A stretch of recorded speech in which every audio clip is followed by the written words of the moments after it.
दोस्तों, आज की डिबेट में हम एक बेहद महत्वपूर्ण विषय पर चर्चा करने जा रहे हैं। कांग्रेस प्रवक्ता सुरेंद्र राजपूत ने यह प्रश्न उठाया है कि बीजेपी राहुल गांधी को संभल में जाने की अनुमति क्यों नहीं दे रही है।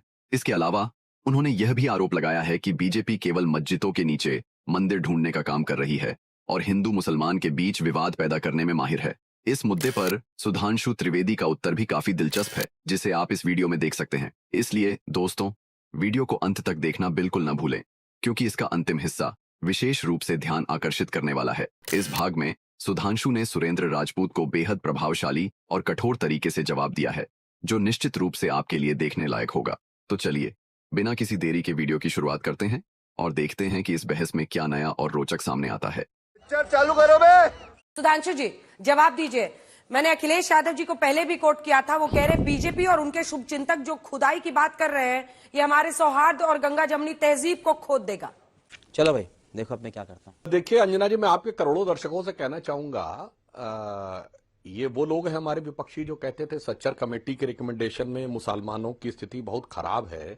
कोई उनको समझाता क्यों नहीं है कि तुम लोग मंदिर मस्जिद में क्यों पड़े रहते हो भाई? तुम्हारा पढ़ाई लिखाई, हेल्थ, एजुकेशन इंडिकेटर इतना खराब है, मगर मस्जिद के नाम पे भीड़ निकल आती है, पढ़ाई के लिए नहीं निकलती। किसी रैशनलिस्ट को तो आके समझाना चाहिए।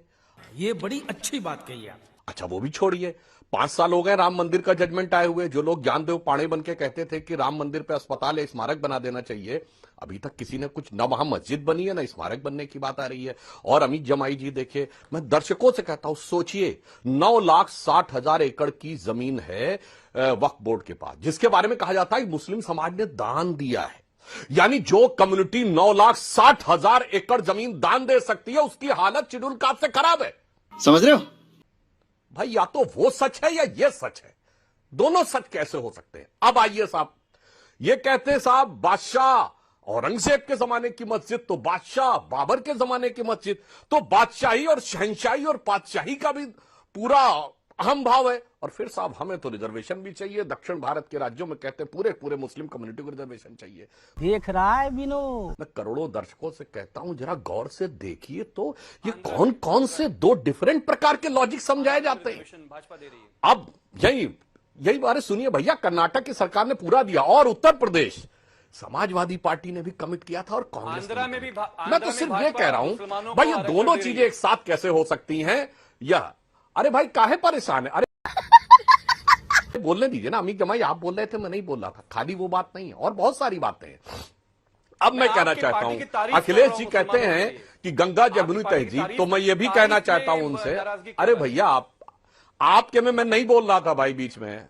अमित जमाई जी, मैं नहीं बोल रहा था। अपने दर्शकों के साथ न्याय होता है। अखिलेश जी कहते हैं गंगा जमुनी तहजीब नष्ट हो जाएगी। मैं दर्शकों से कहता हूं, अरे गंगा भी हमारी, जमुना भी हमारी, तहजीब तुम्हारी। क्या बात, ये बात है? अरे गंगा जमुनी तहजीब वही है जहां गंगा को माता और जमुना को माता मारने वाले लोग हैं। अरे हम तो तब समझते जब कहते दजरा फरात की तहजीब। हम कम्युनिस्टों को तब मानते जब कहते वांगो यांग सिटी चांग की तहजीब। तो तहजीब तो गंगा जमुना में ही आएगी। इसीलिए मैं कहना चाहता हूं मेरे भाई और अमित जमाई साहब, कोई ऐसे दावा नहीं कर रहा है। एक लाइन सुन लीजिए। अरे सही बात सुनिए ना, गंगा तो हमारी माता है भाई। ये गंगा जमुनी तहजीब वालों से एक बार गंगा माता कहला दिखा दो, फिर उसके बाद बात करना। आदमी है। मैं दूसरी बात कहता हूँ, मौलाना बारी-बारी से क्या तरीका है भाई? आप आवाज नीचे कर दीजिए, आवाज नीचे कर दीजिए। अमित जमाई please wait for your turn. आपने अपने टर्न पे बोलिए। अमित जमाई, ये तरीका ठीक नहीं। आपने अपने टर्न पे बोलिए। अब मैं बता रहा हूँ, कोई बात हवा में नहीं कही गई है। मौलाना अली मियां जो नदवातुल उलेमा के फाउंडर चांसलर थे, जो बहुत ही, आप लखनऊ के रहने वाले, आपको पता होना चाहिए, उन्होंने एक बुक लिखी थी जिसका रेफरेंस 1991 में चंद्रशेखर जी की गवर्नमेंट के समय दिया गया है, जिसमें करीब 3,000 ऐसी मस्जिदों का उल्लेख है जिनके बारे में यह धारणा है कि यह मस्जिद तोड़ के बनी है। बात तो सही है। और इसके लिए बाबर, औरंगजेब और शाहजहां के फरमान अवेलेबल है। अब टेक्निकल पॉइंट मैं बस एक लाइन में कह देना चाहता हूं, सारी बात विष्णु जैन ने बता दी है। अरे भाई, वो एएसआई प्रोटेक्टेड मॉन्यूमेंट है।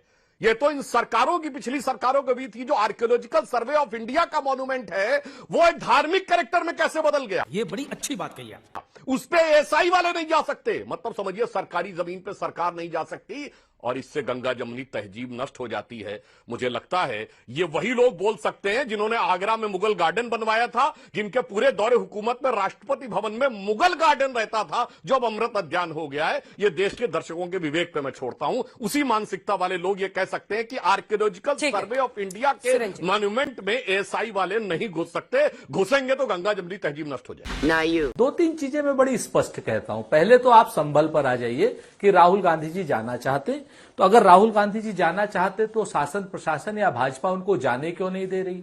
जिस दिन ये दंगा हुआ था, जिस दिन 5 लोग मरे थे, जो सरकार कहती है 4 की और ये लोग कहते हैं 5, तो वो उस दिन तो हमसे बड़ा पूछा जा रहा था आप लोगों के यहां पर। आपका मतलब, मैं आपके चैनल की बात नहीं कर रहा हूं, मीडिया, कि भाई राहुल गांधी कब जाएंगे, अखिलेश यादव कब जाएंगे। अब जाना चाहते हैं तो जाने नहीं दे रहे। कुछ भी कोर्ट में क्या आता है, कोर्ट में आए, आपने 3 बजे एप्लीकेशन दी, 3:30 बजे क्या नाम पीसीएसजे ने कहा कि साहब कोर्ट कमिश्नर नियुक्त, और 6:30 बजे सर्वे हो गया।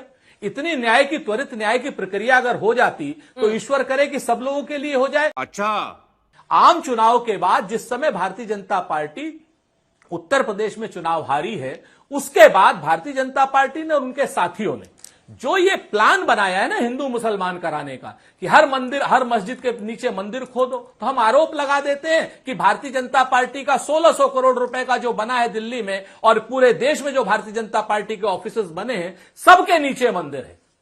करा दीजिए खुदाई। भाई साहब कुछ ज्यादा नहीं हो गया? आपकी बातों से 3 प्रश्न निकले हैं। मैं तीनों प्रश्न लेकर सुधांशु जी के पास जाऊंगी। क्या ठीक है करेंगे सुधांशु जी, आप मुझे बता दीजिए, सुधांशु और जी, यही आप चीज जवाब मैं आपको बता। पहले तो मैं पुनः दर्शकों से कहना चाहूंगा कि इस देश की सेकुलर सरकारों का सेकुलर न्याय देखिए कि हिंदुओं के लिए तो प्लेसेस ऑफ वर्शिप एक्ट है, यानी कि अगर आपको धर्म स्थल में भी लगे तो उसका कैरेक्टर तो छोड़िए चेंज करना, आप उसकी जांच भी नहीं करा सकते, और 15 अगस्त 47 से पहले तो कुछ हो ही नहीं सकता। और दूसरी तरफ वक्फ एक्ट है कि अगर वो ये दावा कर दें, जो तिरुचिरापल्ली के मंदिर की जो 1500 साल पुरानी बात है, उसमें क्या है कि 1572 या 1562 में अर्काट के नवाब ने दे दिया था, यानी मुगल काल का 400 साल का भी दावा हो तो वो चलेगा, समझ रहे हो ना। मगर एक बात के लिए मैं सुरेंद्र राजपूत जी की बात सुनकर मैं अखिलेश जी को बधाई देना चाहूंगा। देखिए अखिलेश जी ने क्या दांव मारा है। संसद का सत्र चल रहा है अंजना जी, कांग्रेस अडानी अडानी बोल रही थी, आज 42 नोटिस आए राज्यसभा में 9 भिन्न भिन्न विषयों के लिए 267 पे। यानी दर्शकों के लिए कह रहा हूं 267 का मतलब होता सारा कार्य रोको और इस विषय में बात करो। विपक्ष ने 9 अलग अलग दिए। क्या बात कर रहे हैं? उसमें संभल का भी मुद्दा था, और दरगाह शरीफ का भी मुद्दा था, वायनाड का भी मुद्दा था, तो कोई दिल्ली का पोल्यूशन का मुद्दा था, और बांग्लादेश में हिंदुओं के अत्याचार का भी मुद्दा था। और देखिए ममता जी ने झटका दिया, और अखिलेश जी ने भी वो दांव मारा कि अब राहुल गांधी जी को भूलकर अपना मुद्दा कांग्रेस को अब संभल की तरफ रुख करना पड़ा। वैसे करना तो ये चाहिए था कांग्रेस को कि अपने मुख्यमंत्रियों को ले जाके कोर्ट में खड़ा करना चाहिए था कि भाई मेरे मुख्यमंत्री कह रहे हैं कि उन्होंने जांच करा दी जाए, उन्होंने कोई घूस ली थी या नहीं ली थी, नहीं तो तेलंगाना और डीएमके की सरकार हैदराबाद और चेन्नई इतने दिन बीत गए, सुनिए ना साहब, सुधांशु जो जी, झटका मारा है राहुल जी अखिलेश को जी जाने देने में क्या प्रॉब्लम है? वो कह रहे हैं छिपा क्या रहे हैं, जी। इसका क्या जवाब है? अखिलेश यादव को जाने नहीं दे रहे हैं, छिपा क्या रहे हैं, इसका क्या जवाब है? छोटा सा जवाब, फिर मैं आ रही हूं मलुक जी वारे से। अभी मजा आएगा ना भिड़ो।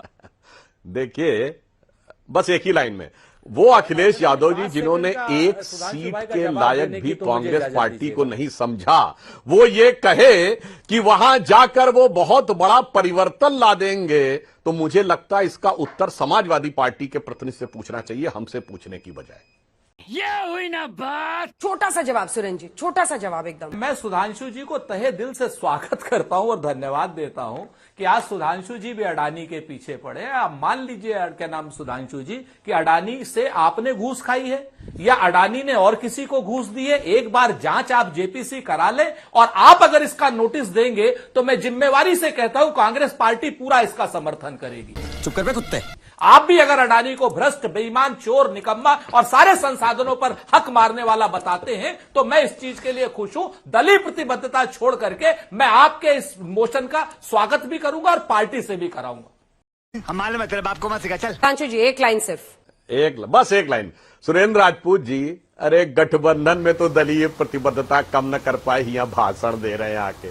और मैंने 9 बातें इसलिए कही कि मलूक नागर जी बैठे हैं, बहुत लंबे समय तक सांसद रहे और संसदीय प्रक्रिया का ज्ञान है।